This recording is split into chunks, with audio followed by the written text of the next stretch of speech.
Good morning, everyone.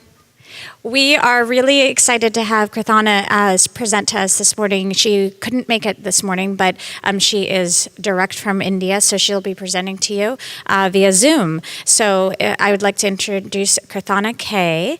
We'll just make sure that if you have any questions at the end, then I'll chat them to her. Because she won't be able to hear you. Keerthana, do you want to leave 5 or 7 minutes at the end for questions? Okay, great. Perfect. Yeah, I floor is yours. Time allotted. It's me now? Okay, cool. So, hi guys. I'm really upset that I can't make it in person, but I'm excited that I still get this opportunity to share this idea or this research that I've been doing with all of you people over there at node.js Interactive. It has to be really exciting this year, and I thank the Linux Foundation for giving me this opportunity. So let's get into things. Here we go. So, hi, I'm Keerthana. I'm from Cochin. Cochin is like the southernmost end of India, and I work as a software engineer. I work with Baker Hughes, which is a part of GE Oil and Gas.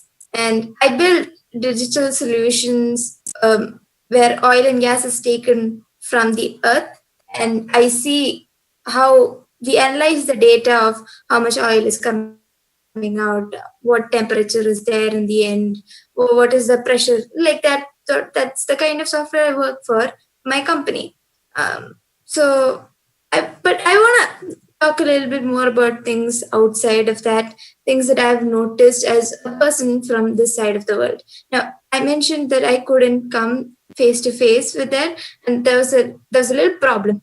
A little problem being one of the worst floods in a century that hit my hometown or my home state. So if you can see the side over there, we had a massive flood happening in August. So I could not do my paperwork correctly, and I could not get my visa and my flights and all that stuff. So I could not be there in person. But just to tell you how the magnitude of the devastation was, we've not had floods like these for about a century.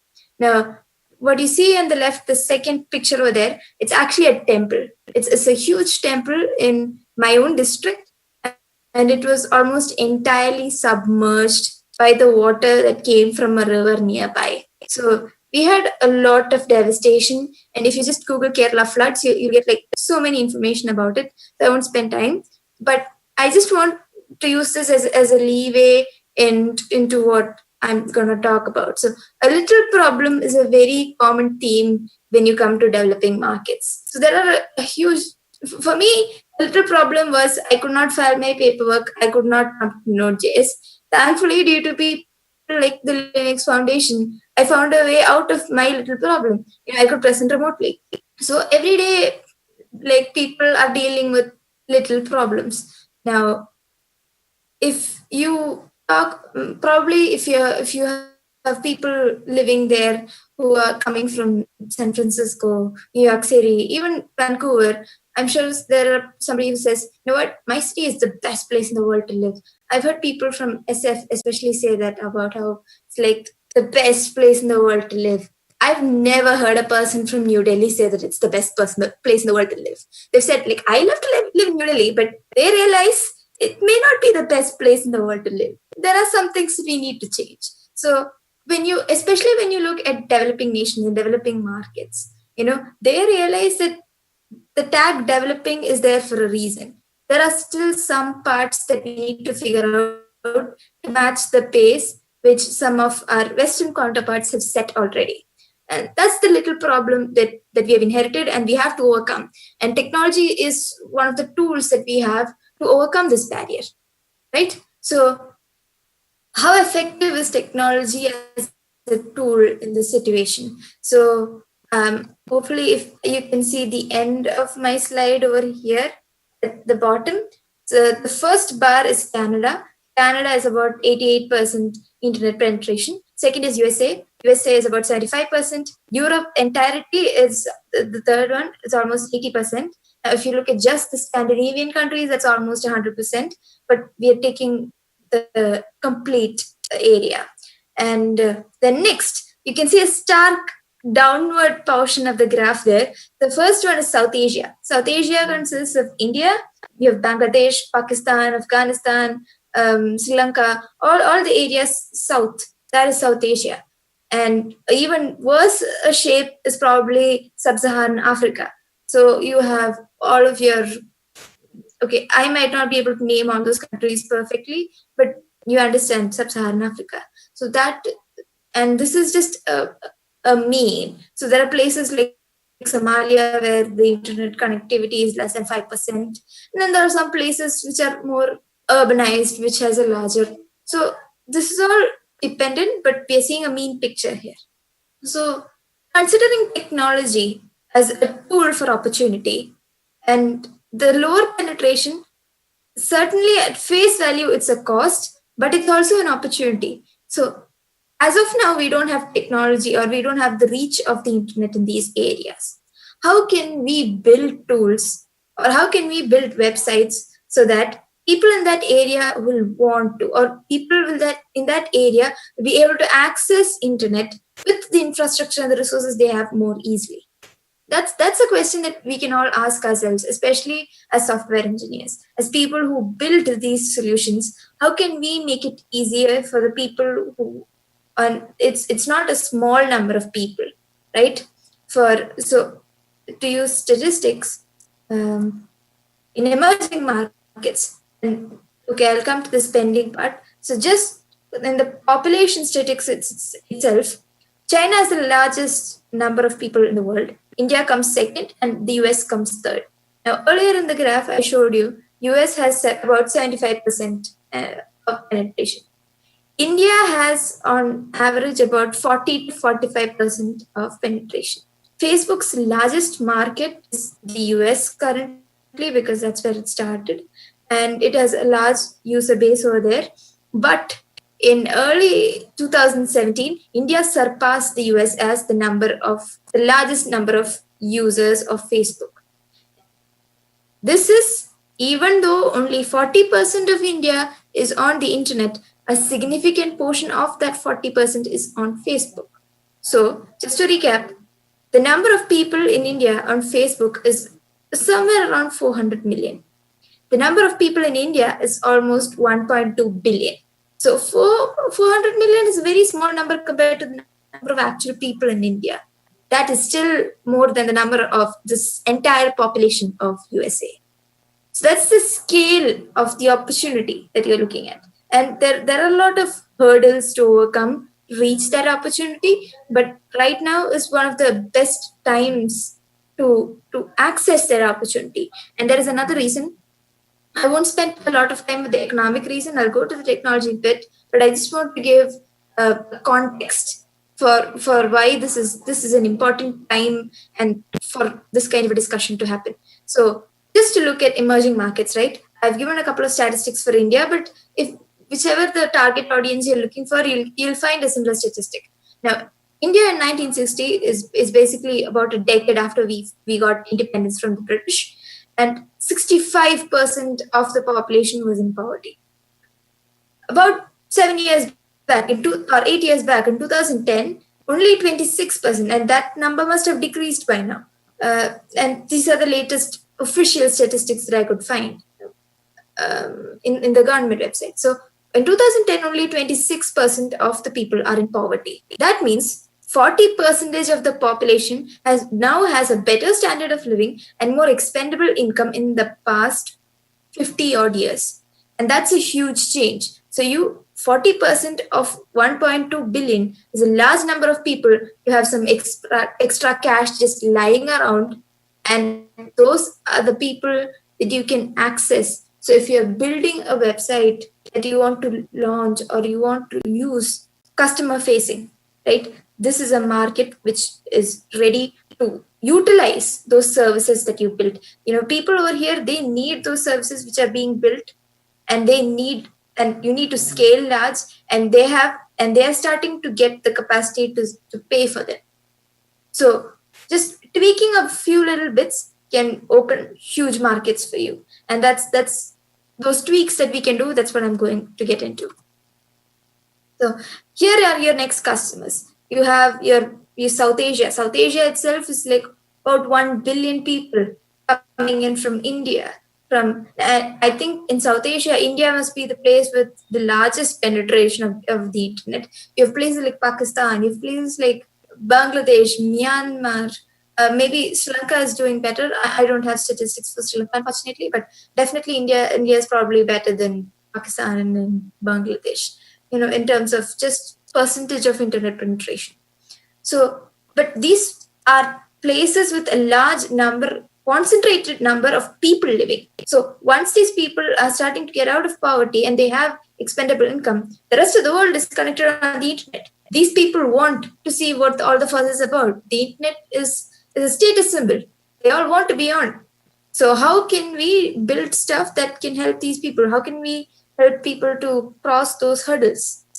First barrier, and one of the major barriers that I've noticed, is language. So in mainly in South Asia and in Sub-Saharan Africa, one advantage that we have is that most of these places used to be older British colonies. They used to be they're still a part of the Commonwealth, and many of these areas, English is somewhat familiar, but still, it's still familiar as in a distant familiarity. Now, just looking at India, we have about 23 official recognized languages. Now, the state I live in has a language called Malayalam.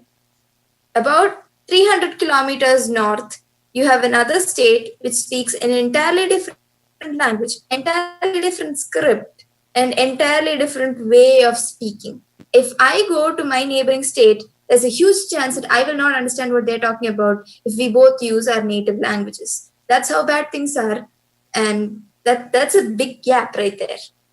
So if you can build stuff which reaches to a person in their native language, that does have a lot of pull. And I'll give you an example for that. So I'm guessing that at least among the audience, there'll be a few people who are not natives of Vancouver, right? So what did you do when you reached Vancouver? You got out from your airplane, you got out of the airport, you hailed a Uber or a taxi, and you reached your hotel, right? Now, earlier, if you did not know, okay, assuming that you're all English speakers, and let's assume that this event was being organized in Spain or Germany, right? A place which is not English speaking. Earlier, you might have still a bit more doubts, the airport is still more continental, but maybe walking around. But now you have Uber, now you have Lyft, now you have all those services, which is just an app away from getting you a ride anytime you want. Yeah. But let's see how that revolution has reached this side of the world. So this is just for fun, guys. So from what I understand, a little bit of Googling I did, Vancouver seems to have one of the worst traffic in North America. I read a very recent article about how it overtook Los Angeles. It's given very high, big, bold letters. So I'm assuming both Vancouver and Los Angeles has some really bad traffic. And these are the most densely packed car images I could find of traffic in Vancouver. Now let's contrast that with average scenes of traffic from India. This is average traffic. I swear to God, I drive through, well, maybe not the Elephant, but the other two I do occasionally drive through on a semi-regular weekly basis. I drive through this. So this is what you can expect. So if you tell a person in India about traffic, this is the kind of images that come to their mind. Instead of the elephant, maybe a cow. Cows are common. So assume you are used to the chaos of Indian traffic. Traffic is a nightmare for you. You've never used a smartphone before. What are the chances that you use an Uber? Now, and that chance just decreases, and all the instructions are in English. The only payment method is in card. I recently visited San Francisco a few months back, and I noticed that not even cash is an option. It's only card. So then that would probably make Uber pretty much unusable for a large part in India, I feel. Thank God here Uber has a few more options, but we'll get into that. And of course, the chance that you'll use Uber when you know that it causes a lot of resource drain for your GPS, especially when you plot the map and stuff like that. Now, from the Uber blog, if you look into those links that I've given in my PPT, you can download that. Now, if you look in the Uber blog, right, you can see a huge list of locations, service locations in US, Europe, and Canada. You will see, like, I'm guessing in the ballpark of hundreds of locations across the US and Canada. That's listed in North America together. Again for Europe, right? And if you see the list for South Asia and Africa especially, it's a very short list.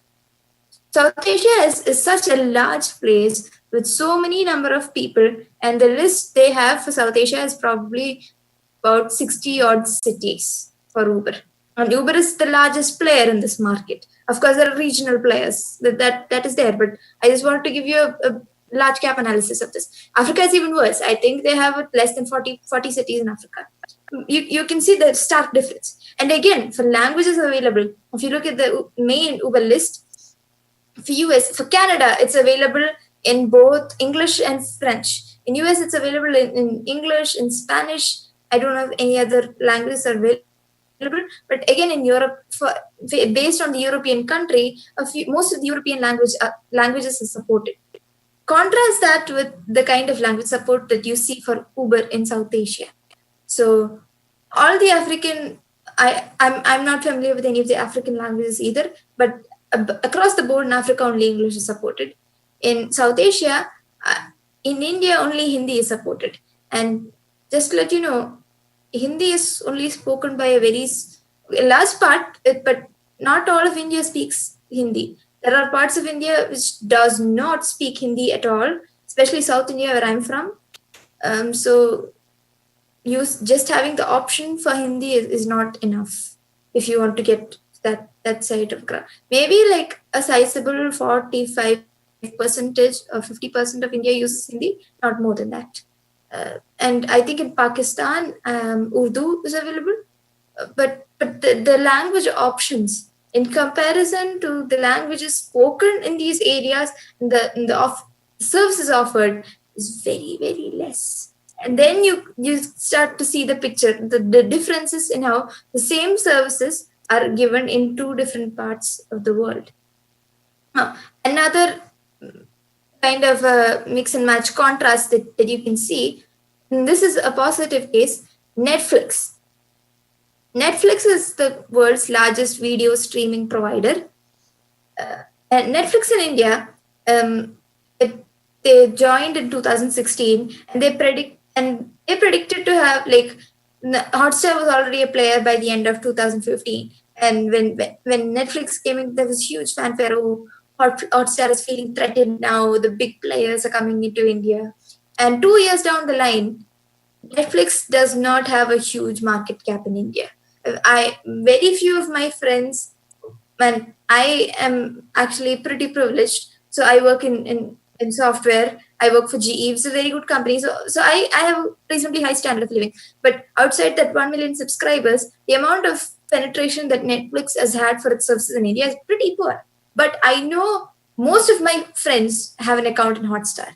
And there is a huge difference in this kind of services that both of them provide, even though they are both video providers. For Hotstar, about 70% of your local TV series in vernacular languages that are available in India is available in Hotstar. I know I have family members who previously they used one of those Nokia indestructible phones. They got their husbands, their people to buy them a smartphone just so that they could see their favorite serials on a smartphone whenever they wanted using Hotstar. That's the kind of change that Hotstar brought about. Hotstar made video streaming services cool with the simple change that it brought vernacular languages to the small screen. So if you look at how internet is consumed in India, right? about 70% of the internet consumption is video, and that too vernacular video. So you have all these people who would never even touch Gmail, right? They would not touch it for any other thing, but they open up their smartphones just to stream YouTube, their favorite episode of Big Boss is like Big Brother. So all these reality television shows that you have in the West, you have their counterparts as well, and you have all these vernacular movies, all these stuff. Now Netflix in India, they bought about their priority shows. You have House of Cards, you have other Netflix shows. I don't use Netflix, but all those premium shows that Netflix has, they bought all of those things. But the amount of people interested in that kind of shows, other than the urban elite, is very less. If you want to create a consumer base in India, you will need to speak the language that they use, and that's a major thing. And just to give perspective, 150 million users is almost 30% of India, half of, okay, I'm sorry, one third of India's internet having population, the population that can access to one third of the population of India, which accesses the internet, right? They use Hotstar, so it's a household name. And 150 million, which is a small portion of India, is 1.2 billion people. So 150 million is not that much, but 150 million is half the US population, and US is the third most populated country in the world. So you see the gap. What the percentage that the Indian population is sorry, the percentage wise, it may not be a huge thing, but when you convert that percentage to real life numbers, there's a huge difference in the amount of users that there are. Just by access to the internet and the virtue of having a language that they understand, that's the way you can interact and engage more people in this part of the world, any part of the world, probably. The second biggest barrier that I've seen is the type of devices that people use. So I was very surprised the first time I visited the West as in America. I'm used to having smartphones which are Samsung or LG, and even my laptop right now is Dell or Acer. No, when I got to meet people from that side of the world, they were like, no, a lot of people here use Apple. A lot of people here, it's a very few people who don't use Apple at all. Oh, that was news to me. And then I guess that's the difference why when people in Silicon Valley make it these days, they use so many bells and whistles, and I don't think web performance is the biggest priority. They just want their apps to be full of features, right? But the way that these full of feature apps work in these crappy devices, yeah, let's see how that works. So, and I'm not kidding, these are the kind of devices that my own family members use. So the one on the left is what my father uses, right? My father is a PhD professor in theoretical physics. He's a very smart guy. He speaks English and everything, but he just doesn't feel the need to use an iPhone. Unless there is something that he will need to use, he'll probably never use an iPhone, right? So a lot of people in India, especially, except for maybe an IT professional or people who are like device crazed, people who want the latest and the greatest specs. Outside that very small percentage of people, most of the people in this side of the world will not use top class equipment. They will not be using your iPhones or your high performance computing devices. The people who are here will use any device that will do some similarity of the job that they were intended to do, right? So if you want a smartphone, right, most people just want to surf YouTube and just use it for consumeristic purposes. And you don't need an iPhone particularly for that. One of those phones in the left side will do just fine, right? Those cheap knockoff phones, they'll work. And again, especially for the older generations, they like to have the feel and comfort of punching out their buttons. So the one on the right side, that's what my grandfather uses. And my grandfather, again, I guess I'm privileged in where I come from.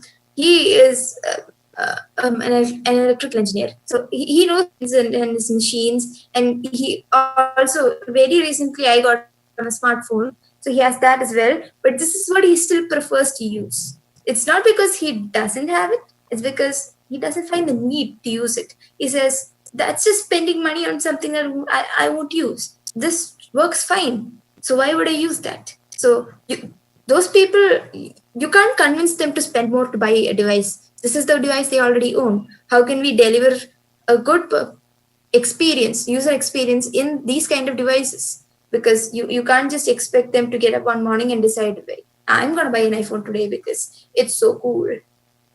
Probably that will not ever happen.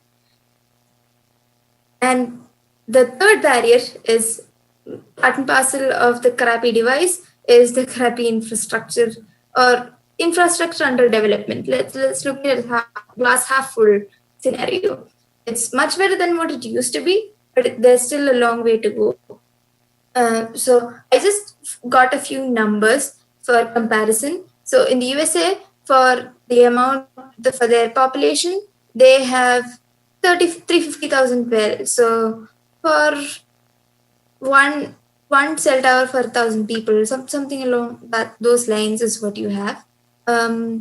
India, we have a very poor scenario. We have almost 0.036.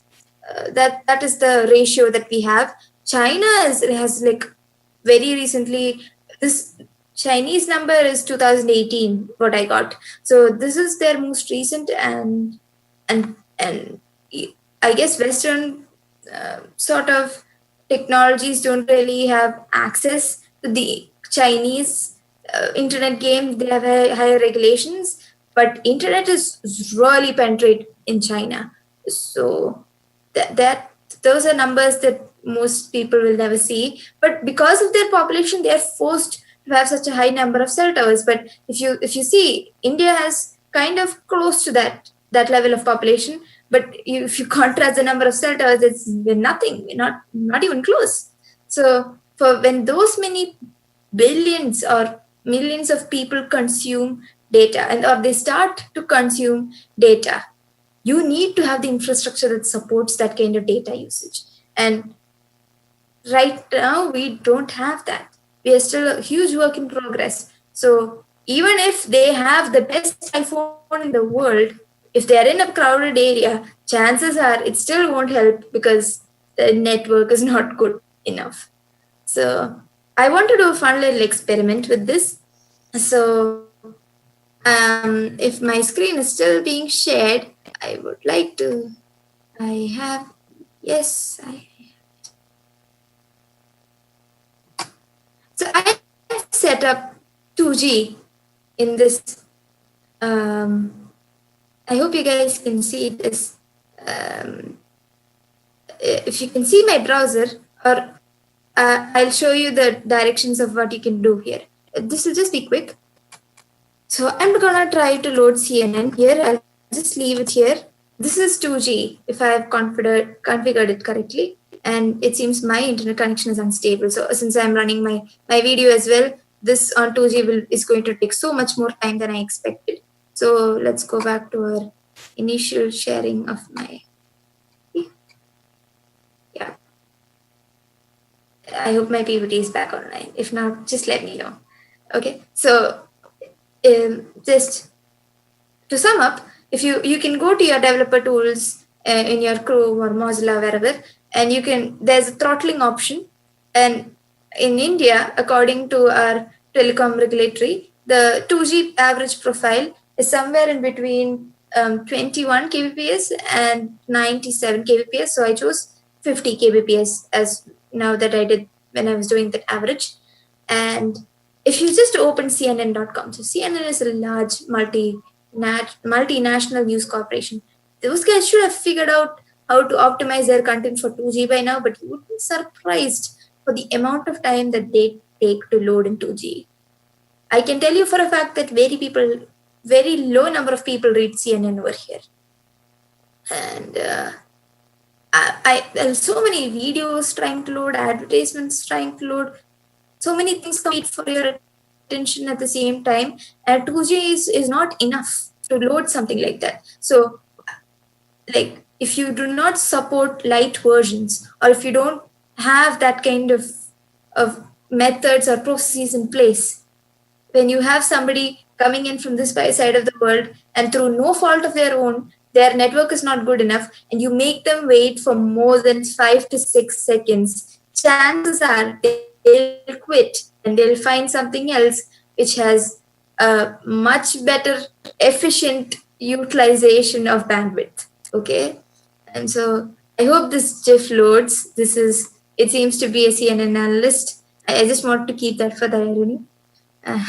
So now that I talked about a few of the emptiness of the glass, since we are using the glass half full metaphor. So since we talked about the emptiness of the glass, let's talk about the water, or how we can fill it with water. What can we do now? So the first point and the major point I talked about was language and cultural sensitivities. One more thing that I needed to add, that the point of Hotstar and Netflix, if you remember that example. Another major reason why Hotstar became such a huge player in the Indian scenario for video streaming is because they are, I think, still the only video streaming service that allows you to stream cricket. And if you don't know, cricket is a sport which is one of the strongest religions in India, and Indians really love their cricketers. It's huge over here, and so having that kind of a sensitivity to what your audience wants and giving it to them, right? That is huge if you want to reach out and have a good, no matter what your domain is for the product that you're trying to build, right? If it's customer facing, if it's supposed to face a lot of these people over here. Now, I have a few examples where I think it was the CEO of Snapchat. He tweeted something, or it's alleged that he tweeted something a bit offensive about how it's difficult to do business in India or something like that, about 6 months to a year back. And so many Indians were so angry with him that they went to the Play Store and they downgraded the rating for Snapchat. So we are kind of a sensitive people here. So that's a little thing that maybe if you said that to another culture, they probably won't care what one entrepreneur has to say. But tailoring your product or tailoring your service to the language and the cultural sensitivities is definitely a big thing. And of course, more importantly, is performance. Hugely. That's why I kept it in caps. Performance is huge. And assume that if you're ever building something and I just gave you so many reasons why you should. There are so many people here who want services to be built for them. So when you do that kind of things, make sure you test it on some really, really crappy prototypes. Some of those cracked screen phones, things which advertise that they have 5-inch screens, but they're actually only 4 inches. Those knockoffs which come, I don't want to say China, but we all know from that area. And so, yeah, test. Yeah. Oh, okay. Yeah. Yes. Yeah. No. So I've reached the end of my PPT actually. If you guys are free, just check out this website, and it has so many of the points that I mentioned now. It has been done. And this just ties up with my first point of there were a few people who built this website to help people during the floods that happened in my hometown, and they built it really well. That's it for my presentation, and I hope it gave you a little bit of insight on how to build solutions for this part of the world.